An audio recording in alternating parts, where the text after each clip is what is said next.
So I will go and tell whoever I want to tell that I gave you. So he doesn't have to go to the State Bank of India. Let's talk practical politics. He doesn't have to go to the State Bank of India to find out. Nor does the State Bank of India have to disclose it. The person who gave it will disclose it because he knows why he gave it. So what is anonymous about this? This is protecting the rich.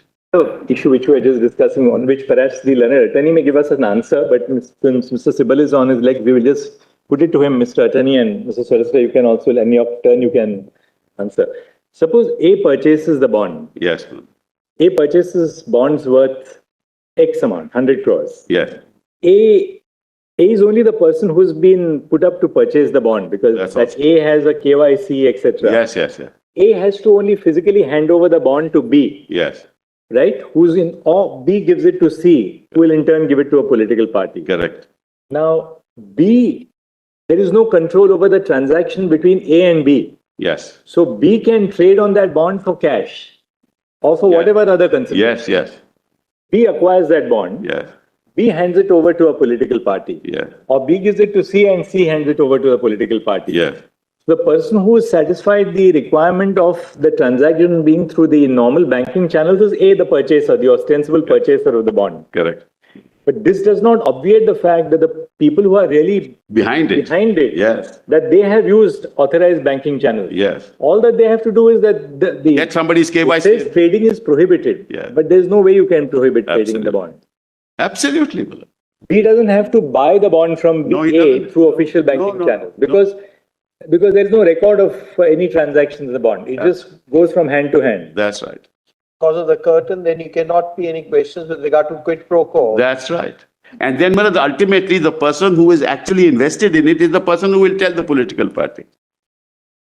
Who's the holder ultimately? No. In this case, probably they'll know who's the purchaser. Would be B or C. They'll know the purchaser, but the actual purchaser is A. Exactly. Whereas in the KYC, etc., A is the one who's. That's right. Absolutely right. So, this is it perpetuates. Also, B may be an aggregator of the bonds. That also. By having 10 different people subscribe to 100 different people subscribe to a bonds worth 1 crore each. That's right. Well, there the human, at least the Indian human mind is ingenious in these matters. We control the economy of the world in many ways. And the RBI raised these concerns repeatedly. Who is the electoral owner of that? Who is the bona fide owner of that bond? Electoral bonds are bearer banking instruments. It's exactly what my Lord the Chief Justice said. And the holder of electoral bonds is the bona fide owner of the same. Nothing can be more anonymous than this. All that you need is the KYC. That's it. So you'll have bond brokers, you'll have in-betweens, you'll have all kinds of people participating in this. So it's not just a question of transparency, it's much wider than that. Last of all, if I do not know these facts, if I don't get to know the name of the donor, I don't get to know the transaction, I don't get to know the possible direct or indirect quid pro quo, I can't participate in democracy. It is also a matter of participation in democracy. I will then be sued for defamation that you made this allegation without the facts. But how will you get to know? How will I get to know the facts if you hide the facts through an electoral scheme like this? I can't raise questions in Parliament. I can't raise questions outside Parliament. Because the scheme, has no definite objective. If it were a definite objective of funding through the corporate sector, the process of election without funding a political party, I can understand. You can have electoral bonds to fund the election process. But what you're doing here is you're funding a party. It's different. The object is different. So you call it electoral bonds, but these are not electoral bonds. And the limit of expenditure has nothing to do with it. Well, it's 123(6) of the Constitution, of the Representation of People's Act, talks of expenses, corruption, an act of corruption beyond 95 lakhs now. So the larger issue that your lordships will have to consider that this is no part of participatory democracy at all. Every scheme must have a legitimate object. What's the legitimate object here? Which is constitutional. The scheme must be such, it must be proportionate to the object sought to be achieved. And the underlying principle under the Constitution is free and fair election, which is a basic feature of the Constitution. How are you serving these three purposes, Manas? You are serving none of these three. No legitimate object because it is not limited to the elections.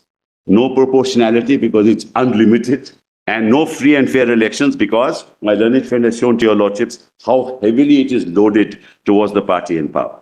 So you are creating a non-level playing field through the electoral bonds, and that's violative of 324. Now, Malas, historically, as your lordship knows, Malas, in 1969, through legislation, we had Malas prohibited corporate donations altogether. And then 1985, Malas, through an amendment, we said, okay, the corporate sector can donate, but only to the extent of 5% of the average earnings in the last 3 years, 3 financial years. 5% or 7.5%? I'm sorry? Initially 5%. Whereas 85 was 5%. Then through an amendment, it was 2013 Act, it was changed to 7.5. The Companies Act. Well, actually, I've put it all in the written submissions, but because my learned colleagues are waiting for me to end, so I'm not wanting to take their time. Well, your lordships have said that do it, be as short as possible. But whatever I have said to your lordships, Malas, are the propositions that emerge from the scheme itself. It must never be forgotten that this constitution is citizen-centric. It is for the citizens to decide to donate. If you want corporate funding, then that corporate funding must be for the electoral process. It must not be for political parties. Otherwise, it will not be free and fair election. But if the voice of the corporate sector drowns the voices of citizens, that's a very dangerous trend in democracy. And this whole concept of black money, I don't understand. The cash that is given below 2,000 can be black money. The 20,000 rupees has to be disclosed. That also can be black money.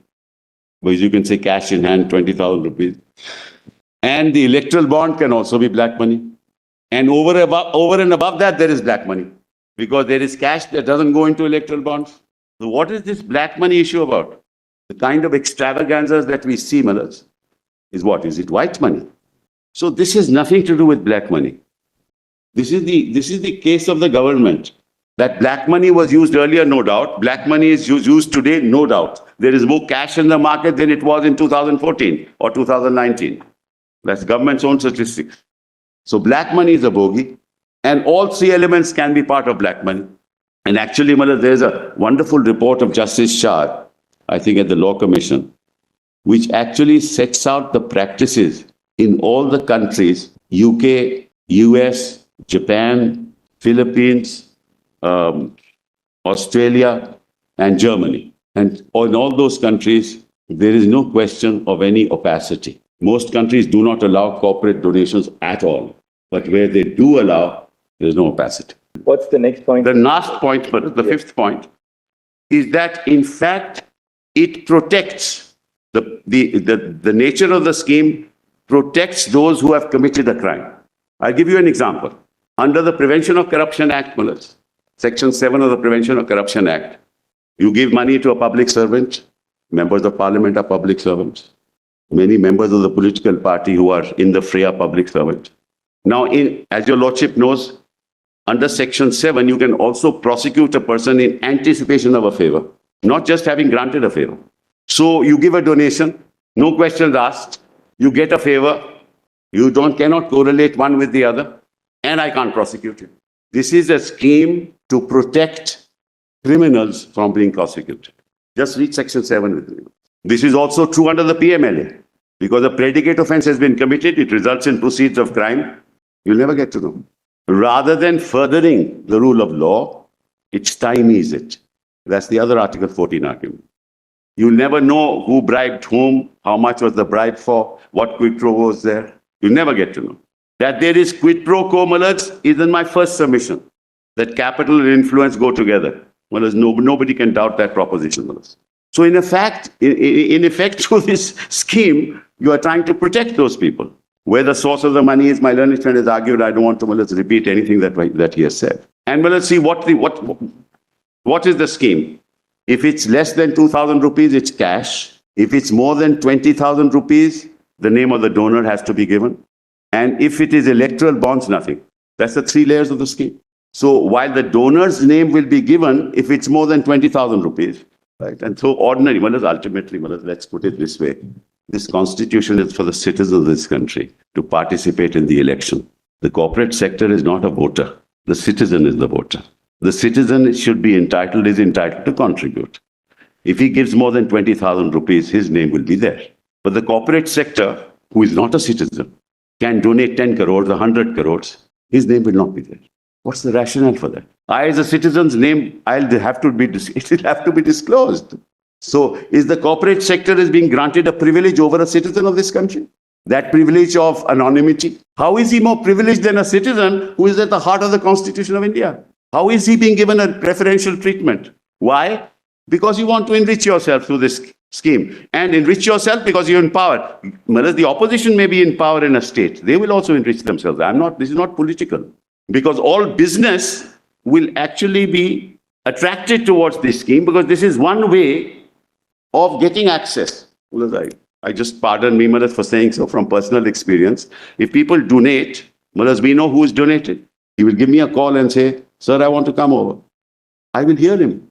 But if I don't know his name who is donated, Maharaj, I won't listen. How many calls will I answer? So you get access, straight away you get access. And all this anonymity that we're talking about is really not anonymous. Because the person who donates will go and tell him orally that I gave you such and such money. This is the amount I gave you, 100 crores. Only he will know that he gave. The anonymity would exist only if it was truly fungible. That's right. In which case, if it's truly fungible, like a demat account, in which case, you give it to, say, the election Then it's commission, anonymity. and then it is, then it becomes anonymous. That's right. Now it is not. In fact, it is not anonymous if you ask me. That's my submission. Because I have given 100 crores, I know that I bought a bond. My learned friend, Mr. Prashant Bhushan said, no, he'd give it to a third person. Doesn't matter. But who is interested in that bond? The person who bought the bond.